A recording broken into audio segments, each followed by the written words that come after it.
बिस्मिल्लाहिर्रहमानिर्रहीम एंड अस्सलाम वालेकुम। कॉर्पोरेट सेक्टर में हो, हम जॉब पे हों या हम बिज़नेस में हों, कुछ ऐसे अल्फाज हैं जो कॉमनली यूज़ होते हैं, ठीक है।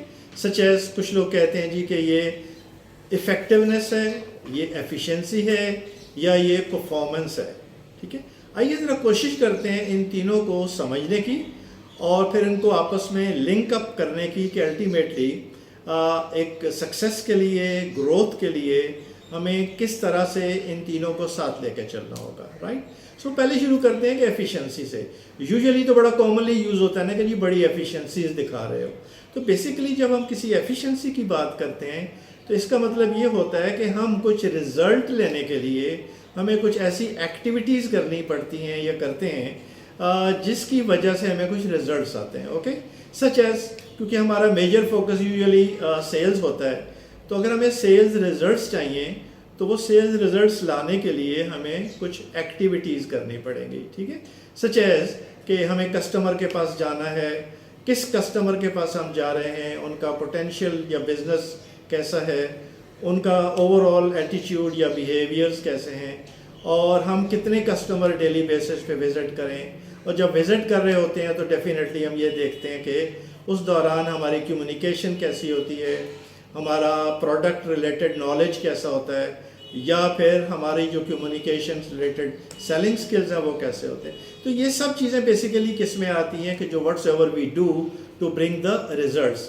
अच्छा, जो ये सब कुछ हम करेंगे डेली बेसिस पे एट वर्क प्लेस, अगर आप ऑफिस बेस्ड हैं, आप फील्ड वर्क में हैं, आप बिजनेस में हैं, व्हाट्स एवर वी डू और आवर पीपल और the people those who are associated with us, वो जो भी कर रहे होंगे, जितना अच्छा करेंगे हम कहेंगे कि ये उसने बहुत ज़्यादा एफिशिएंटली काम किया है। एफिशिएंटली काम का मतलब क्या होगा कि वो हमें रिजल्ट दे रहा है। जब रिजल्ट आते हैं ना तो उसको हम ये भी कह सकते हैं कि जी ये उन तमाम एफिशिएंसीज़ का, ये एक्टिविटीज़ की एक इफ़ेक्टिवनेस सामने आ रही है, ओके। तो जिसको आप रिजल्ट कह सकते हैं। अच्छा, एक और तीसरा वर्ड मैंने यूज़ किया, परफॉर्मेंस। अब देखना ये है कि रिजल्ट्स और परफॉर्मेंस में कोई फ़र्क भी है या नहीं है। हाँ, फ़र्क ज़रूर है, बिकॉज रिजल्ट्स वो हैं कि what's ever we do and against that activity और what's ever we are doing at work, उसका जो आउटकम निकलेगा, जो रिजल्ट आएगा, डेफिनेटली वो तो हम कहेंगे ये इफ़ेक्टिवनेस है या ये रिजल्ट है। हाँ, अगर यही रिजल्ट को हम मेजर करना चाहें with the preset objectives और the preset expectations, right, तो अगर वो उसको बीट कर रहे हैं हमारे रिजल्ट्स तो फिर हम कहेंगे येस वी आर परफॉर्मिंग। अगर उन एक्सपेक्टेशन से हमारे रिजल्ट्स एक्सीड कर रहे हैं तो हम कहेंगे कि हम ओवर परफॉर्म कर रहे हैं, एक्सेल कर रहे हैं, ओके। और लेकिन अगर उस प्री सेट स्टैंडर्ड एक्सपेक्टेशंस या ऑब्जेक्टिव से रिजल्ट्स हमारे लोअर साइड पे रहेंगे तो हम कहेंगे जी हमने अंडर परफॉर्म किया है, राइट जी। जहाँ पर हम अंडर परफॉर्म कर रहे होते हैं तो फिर हमें फिक्र लग जाती है कि इसको हम परफॉर्मेंस को कैसे बढ़ाएं, कैसे, ओके।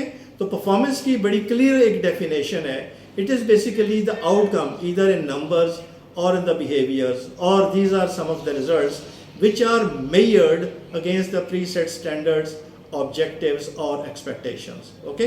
तो आज हमने बात की कि हमें रिजल्ट लाने के लिए कुछ एक्टिविटीज़ करनी होती हैं एट वर्क प्लेस, हमें कुछ एक्शंस लेने होते हैं, राइट जी।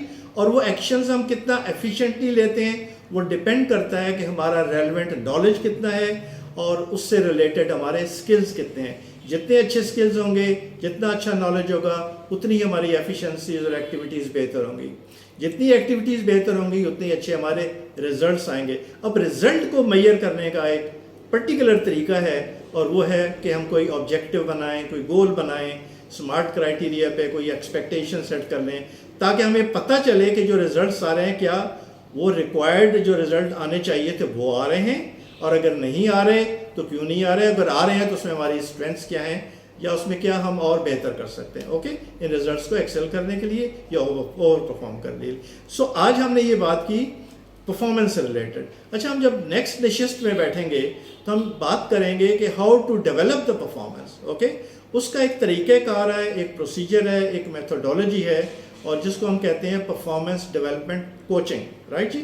तो हम बात कर रहे होंगे कि परफॉर्मेंस डेवलप करने के लिए या गैप्स को आइडेंटिफाई करके उसके ऊपर ओवरकम करने के लिए या कोई डेवलपमेंटल एक्शन प्लान बनाने के लिए हमें क्या करना होगा, that is all related something to the coaching.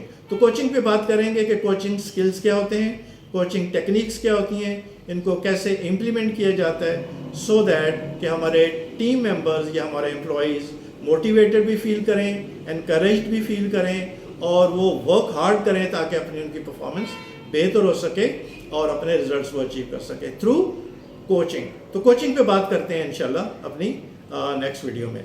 Thank you, अल्लाह हाफिज़।